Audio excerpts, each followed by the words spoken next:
Good evening, and welcome to Mid-Valley Bible Church's virtual prayer meeting for Wednesday, November 24th. My name's Doug Hornock, and I'm the pastor at Mid-Valley Bible. Maureen Stapleton was an American actress who won an Academy Award in 1981 for Best Supporting Actress in the movie Reds. She had been nominated before but never won. And so when she received the award that night, she rushed to the stage and gushed into the microphone saying, "I want to thank everyone I've ever known." That got a laugh, and I'm sure everyone understood the sense of gratitude that overloaded her nervous system. And it's a grand feeling. What's more, while none of us have ever had the experience of getting an Academy Award, we've all had those feelings of overwhelming gratitude. And I don't mean to be critical or harsh, but does anyone really believe that Miss Stapleton's friends and family members, her co-stars and colleagues, her producers and directors, truly felt appreciated and properly thanked by that statement? I don't think so. No one took it as a personal word of appreciation.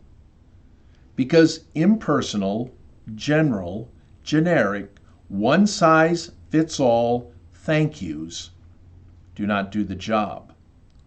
I've never been especially moved by a message on a signboard in front of a place of business that says, "Thanks for your patronage." That doesn't communicate thanksgiving. There are ways to say thanks effectively, and also ways to say thanks when you're wasting your breath. Here are some ineffective ways of giving thanks. 1, using thanksgiving as a means of boasting. Jesus in Luke 18 tells the parable of the Pharisee and the tax collector. And in that story, the Pharisee gives thanks, but only as a means of exposing his pride. We're told that he stood in the temple and prayed, "God, I thank thee that I'm not like other men, robbers, evildoers, adulterers. I fast twice a week and give 1/10 of all I get."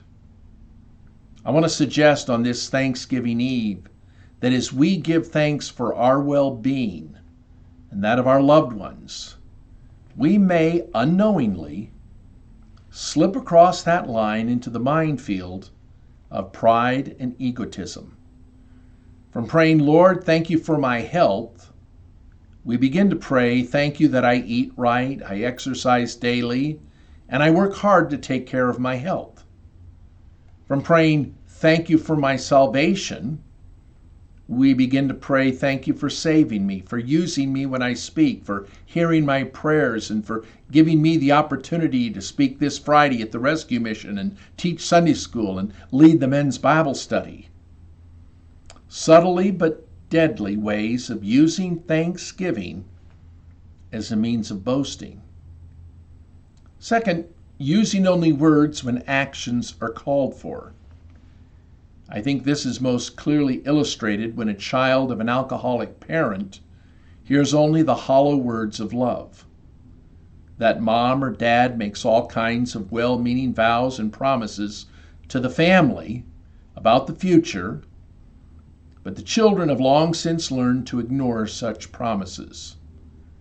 They're looking for actions, not pledges. The Apostle John said it as well as anyone when in his first letter he said, "My little children, let us not love in word or in tongue only, but in deed and in truth." When we say thank you and I love you to someone who needs visible and tangible proof of our gratitude and affection and nothing more, we're failing them. Third, saying the right words, but your heart just isn't in it. You know, what parent has not forced a reluctant child to apologize to a sibling and to make up for their mistreating them? And we can all hear the voice of the unwilling sibling grudgingly saying, "I'm sorry," and offering a hug that's so stiff that it's comical. Now, we Christians do that, don't we? We say the right words, thank you, but our heart just isn't in it. For generalizing our thanks to everyone, giving it a Maureen Stapleton, I want to thank everyone I've ever known. So what's the right way to give thanks to one another? Let me make some suggestions. First of all, write a note. Doesn't have to be long. 2 sentences are sufficient, so long as they're personal and make it clear that the writer is not saying the same thing to everyone. So write a note. Take the time to sit down and with a piece of paper write a note of appreciation. Secondly, give a gift. It doesn't have to be much, but it does need to be appropriate. Third, make a call. A phone call will often suffice. Even an email in certain situations will be enough. And each of these 3 things will let someone know that we appreciate them. Now, before I close, I want to make a confession. And that is, I probably have to be the biggest hypocrite on the planet. Because when I think about the vast number of people to whom I owe notes of appreciation, gifts of love, or calls to say thank you, I am overwhelmed at my negligence. But as I approach this Thanksgiving, I'm determined to do better.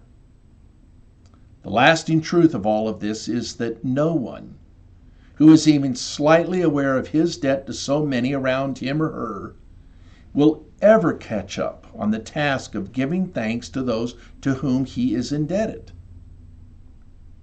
But that's no excuse not to try. And so finally tonight, let's start with the one to whom we owe the most, and that is the triune God. The Bible says that we're to give thanks to the Lord, for he is good. And so tonight, as we go to prayer, let's do just that. Let's give thanks to the Lord for his goodness.